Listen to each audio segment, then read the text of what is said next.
After spending an activity-packed week in Germany in the last vlog, we've now crossed the border to Austria, where we will explore two more beautiful cities, Salzburg and Vienna. Austria really goes all out for the holidays, so prepare yourself for more incredible decorations, mouth-watering food, and lively street performances and concerts to ring in the new year. And even if you're not visiting during the holiday season, there are so many exciting sights to check out, including the iconic Vienna State Opera House, grand royal palaces, striking cathedrals, and much more. So without further ado, here's how we spent a lovely 10 days in Austria. Filling up for the first time in Germany, and the gas is expensive. We've tried 2 gas stations to get the sticker for the windshield to cross to Austria, and neither of them had it.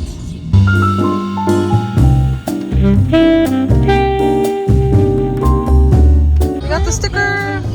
Yay! Alright, we're on the border of Germany and Austria.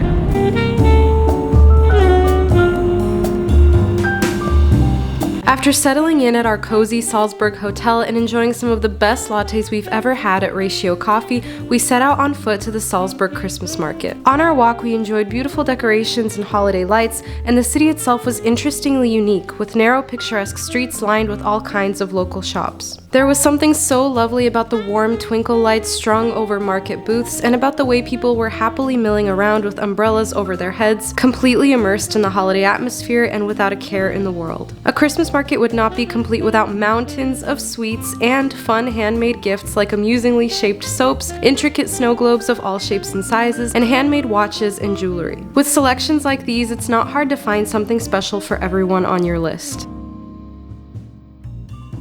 Dinner took us to a quaint Italian restaurant where the food was absolutely spectacular. The staff only spoke Italian and German, but were so gracious and patient with us as we ordered, and the experience overall was just really wonderful. Afterwards, we decided to take advantage of the gym and spa in our hotel, and let me tell you, the pool and sauna especially felt so relaxing after a day filled with lots of travel and walking. The first snow during our whole trip.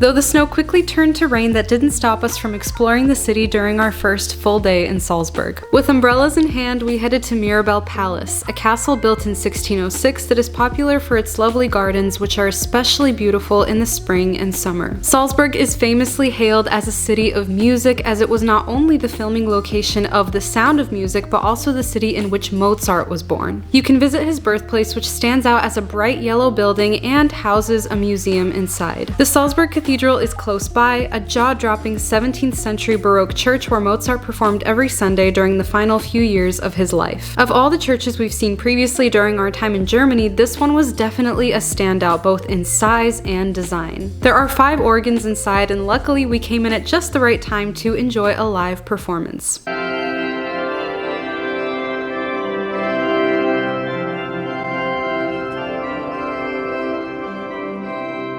When walking around Salzburg, it's impossible not to notice the magnificent medieval fortress towering over the city. It sits atop the Festungsberg mountain and is the biggest fully preserved castle in Central Europe. You can pay to get a lift up to the fortress on the funicular, but we decided to hike on foot, which was quite the workout. Hiking up. But we're saving about 40 euros. Yeah. It's like 45 bucks, 50 bucks. Hey, that looks kind of cool already.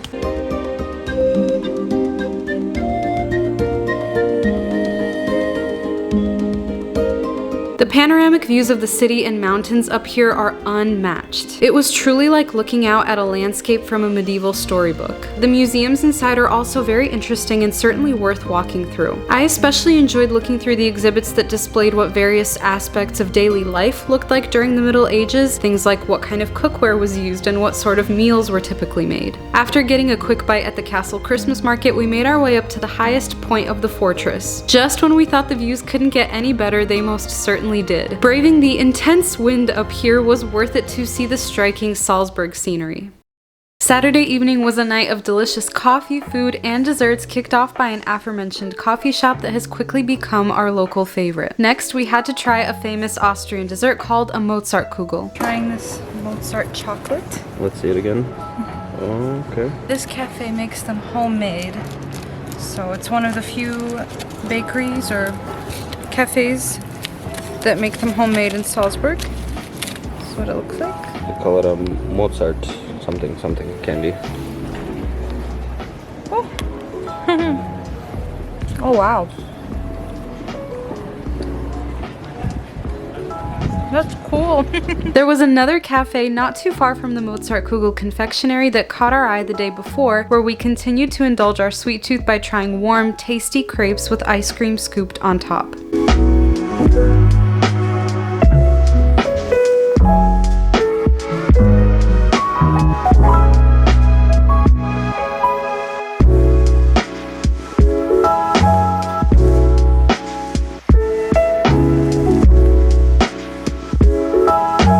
Fun fact, Salzburg is home to Europe's oldest restaurant. St. Peter Restaurant has been in business since 803, that's more than 1200 years. Naturally, we could not leave Salzburg without dining at such a historic spot.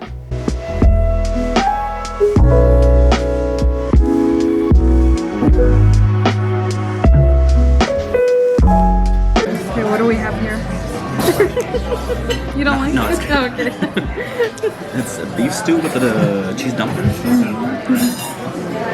Let's open this up right here. I'm not supposed to have any cheese. See that? Okay. Nice.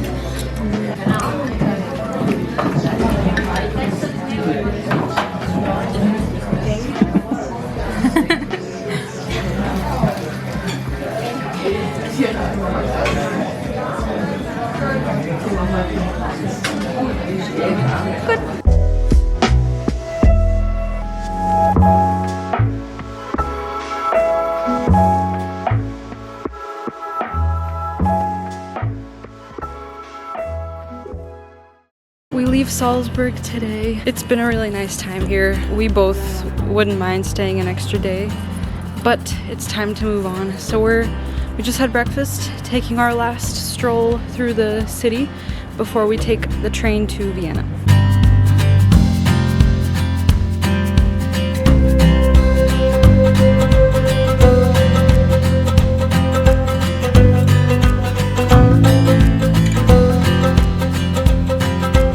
It's Christmas Eve and everything is open still here. There's a lot of people.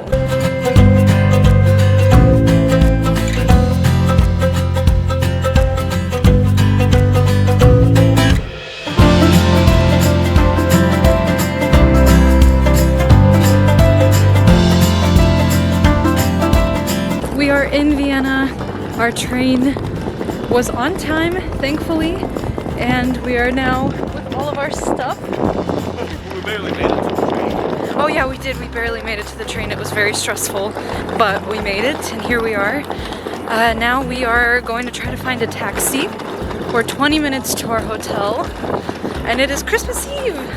Merry Christmas Eve! We've made it somewhat of a tradition during this trip to visit a Christmas market on our first night in a new city, so to keep that streak going, we hurried over to Vienna's huge Rathausplatz Christmas market the moment we dropped our bags off at our hotel. We've been told Vienna is a gorgeous city, but seeing it in person was an absolute dream.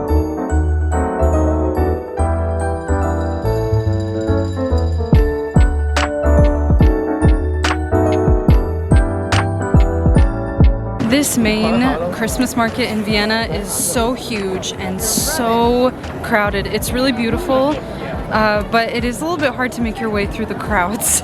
But we already ate some potatoes. There's this lady that was just trying to get by, so she runs into me and she's like, and I'm just standing there like eating my potatoes. And she kind of like, I looked at her and she like walked around. Yeah, she was really shoving her way through. She was trying to, but she couldn't.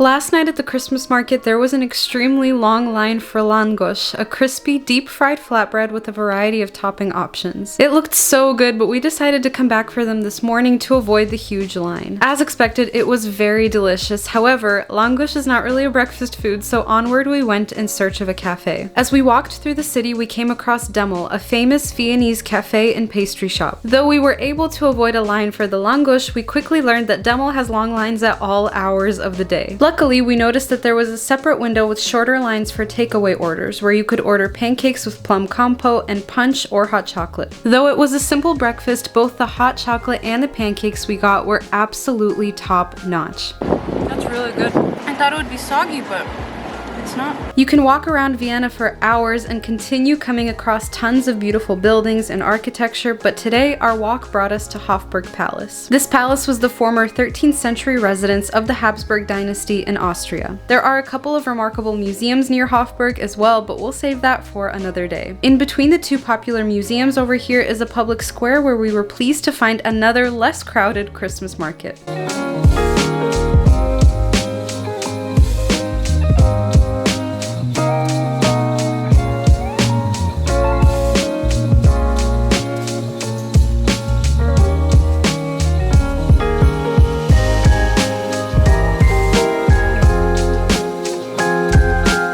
They're playing Christmas Lights by Coldplay. I love this song. Keep shining. Look at that cheese.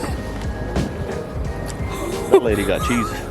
Okay, let me show you this cheese. Look at that cheese, dude.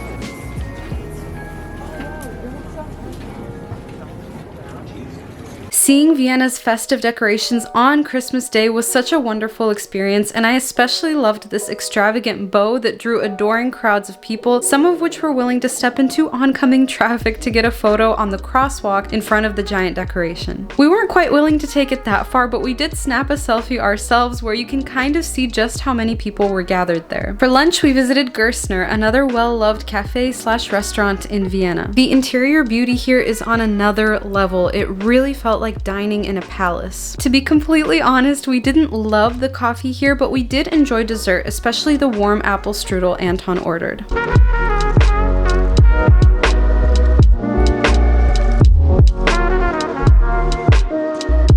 You can't visit Vienna without checking out the cathedral at Stephansplatz. St. Stephan's Cathedral is a Roman Catholic church in an impressive Gothic architectural style that is enough to make anyone walking past stop dead in their tracks to admire its beauty.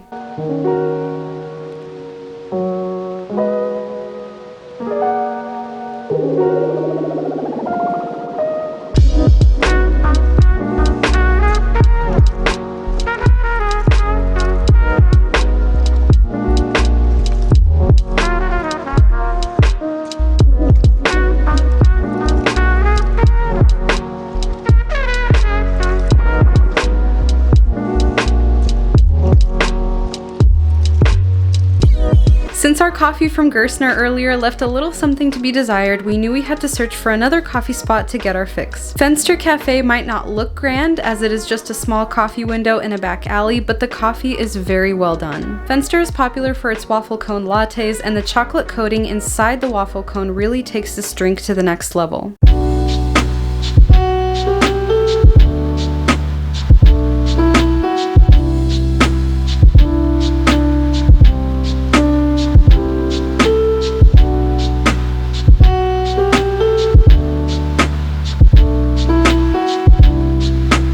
We were walking past Demmel again during dinner time when we noticed that the line was not too crazy this time and was actually moving at a good pace. Taking this as a sign, we quickly got in line, determined to dine in at least once to see what all the hype was about.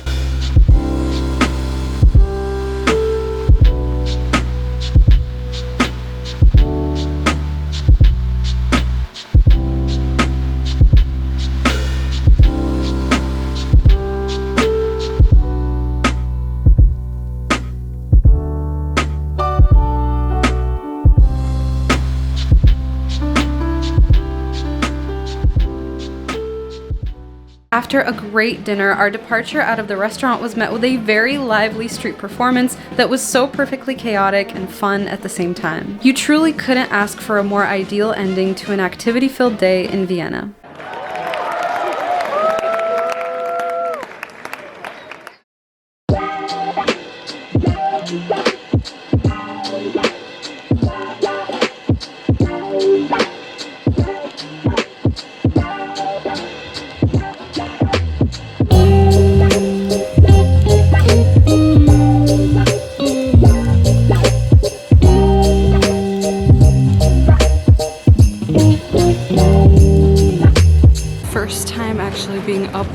grand organ is out of all the churches we visited. Pretty cool view from up here.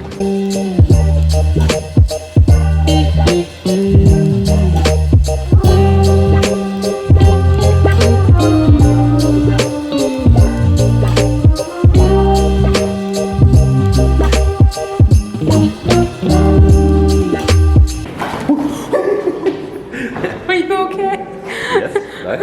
As gorgeous as St. Charles Church was, we were excited for our next stop at Schönbrunn, one of the most stunning palaces in all of Europe and a must-see for travelers visiting Vienna. Unfortunately, taking photos and videos is not allowed inside the palace, but though the interior was beautiful, we were even more astounded by the palace grounds.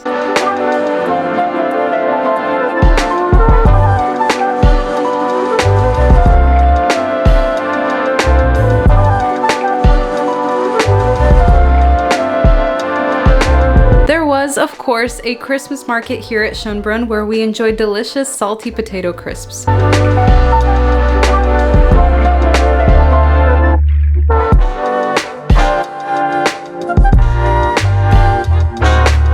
dinner reservation for tonight was at Plachuta, an incredible Viennese restaurant that is famous for its Tafelspitz, a phenomenal boiled beef dish with broth and veggies served with potatoes, minced apples, and horseradish. Vienna is lovely during the day, but a stroll through the city is especially enjoyable in the evenings when the crowds have thinned out and the brilliant Christmas decorations are all lit up.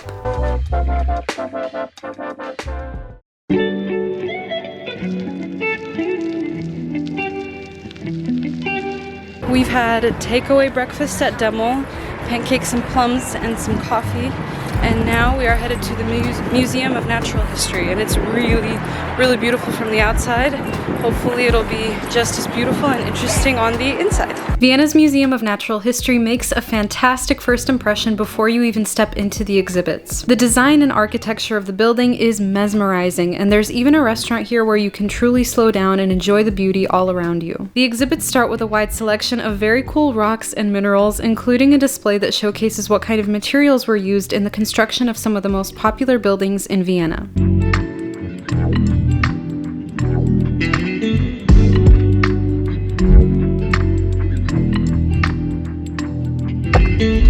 At the next display, you can check out a variety of meteorites.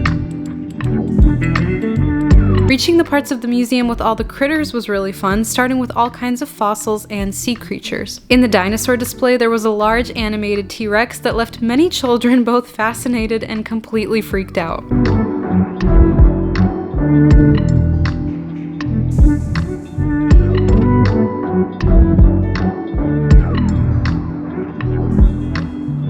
There was even a space with hands-on activities like these microscopes, which were probably meant for kids, but regardless, we enjoyed looking through the slides too. After all that enrichment and learning, we were very hungry, so we walked right out to the Christmas market for some beef goulash and bread bowls.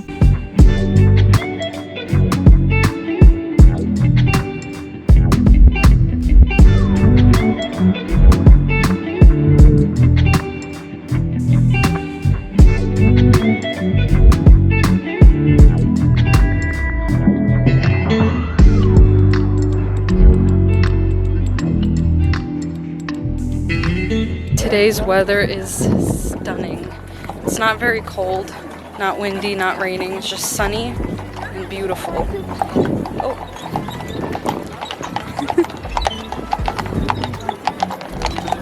Perfect timing.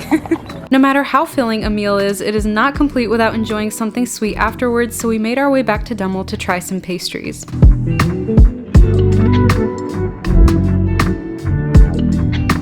This evening, we traded in our hotel near the city center to an Airbnb just a little bit outside of the main hustle and bustle. This spacious unit with beautiful city views will be the perfect space in which to wrap up our month-long travels. We are headed on the town. We're gonna see a few Christmas markets we haven't been to yet. It is after Christmas now, but a lot of the markets here are open after Christmas, and some of them will turn into Sylvester. Oh, there you go. Sylvester. I don't know why I'm putting air quotes because it's an actual word.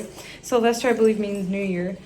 So they'll turn into Sylvester markets. Our Airbnb was a short walking distance away from Belvedere Palace, where there was, you guessed it, another Christmas/Sylvester market. It was very fun to check out the booths here, and it was not very crowded during our visit, but that might have something to do with the fact that many of the booths began to close up shop shortly after we arrived. We decided to take the tram back into the main portion of the city and came across a new restaurant we hadn't been to yet, where we enjoyed some hot chocolate, Viennese schnitzel, and beef broth. During our post-dinner walk, we enjoyed a sweet treat in the form of puffed street waffles with Nutella, and also noticed that setup had already begun for the public New Year's Eve concerts.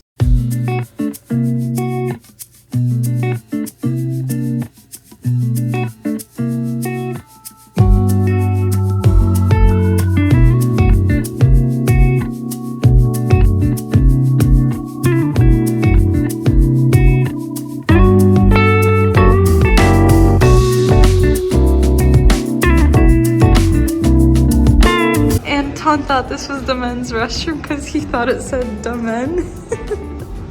And then he thought... And this is her bathroom. So, I didn't go in. I Google Translate. Are you Google Translate? Yeah, because I was not reading something correctly. That's so funny. Dumb man. On the agenda for today was going inside the beautiful St. Stephen's Cathedral, since we've only seen the outside but haven't had a chance to check out the interior yet.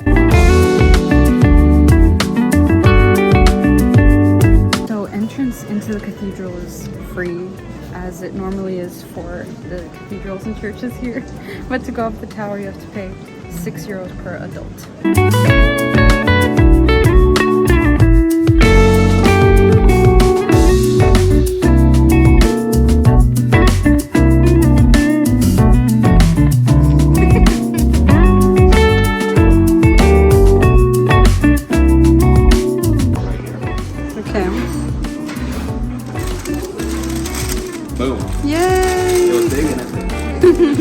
Nice.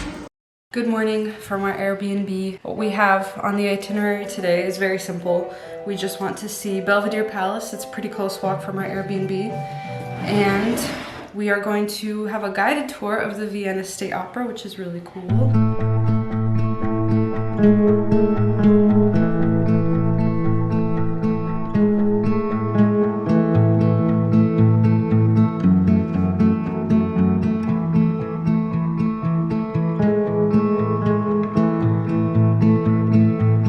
You can't really check out the Vienna State Opera House without scheduling a guided tour, but let me tell you, the tour guides here are so wonderful, knowledgeable, and just a pleasure to listen to. This historic opera house is the epicenter of iconic musical performances and even internationally revered events like the annual Vienna Opera Ball. It was first opened on May 25th, 1869 with a performance from Mozart himself and in the presence of Emperor Franz Joseph and Empress Elizabeth. We came back to the opera house another day with cheap standing tickets to see a comedic operetta called The Bat by Johann Strauss II, though we did not arrive on time and had to watch from the waiting room on a screen until intermission. We're late. Seeing the opera all lit up and people all dressed up to watch the performance was so fun. As people who are not really into the opera and have never been to a performance like this before, we can confirm that seeing a performance live and hearing the music and singing in person is an amazing experience. I can only imagine how wonderful it would be to watch the show from really great seats, but those can be expensive and hard to get at the last minute. Thankfully, there were subtitles available on small screens in front of us in various languages, so we could follow along a little with the dialogue. It is New Year's Eve, December 31st, 2023 is rapidly coming to a close, as is our trip. We fly out tomorrow, and today we are going to live it up, maybe, hopefully. We're going to go to the Silvesterpfad, I think is what it's called, and it translates to New Year's Eve Trail, and it's this really long trail all through the main plazas in Vienna's main city center, and there's going to be live music playing, there's going to be dancing, there's going to be food and drinks and all that good stuff, and of course fireworks at midnight. That is the plan for New Year's Eve in Vienna.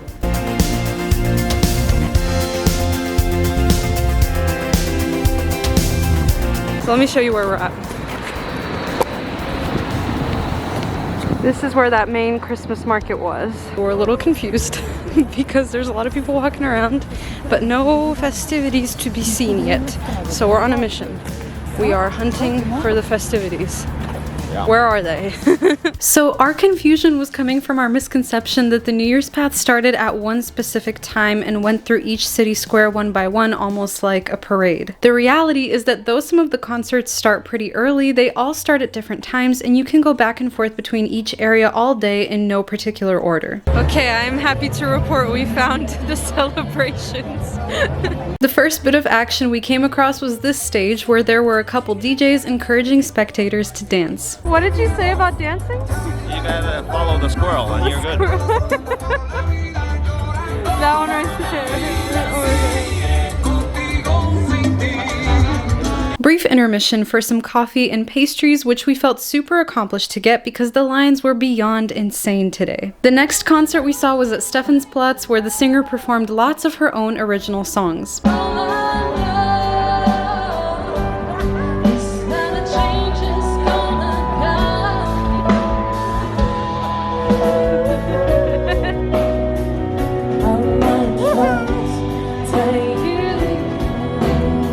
The energy in Vienna is always electric, but there's nothing quite like the atmosphere on New Year's Eve when practically everyone is out in the city, singing, dancing, laughing, and excitedly ringing in the new year.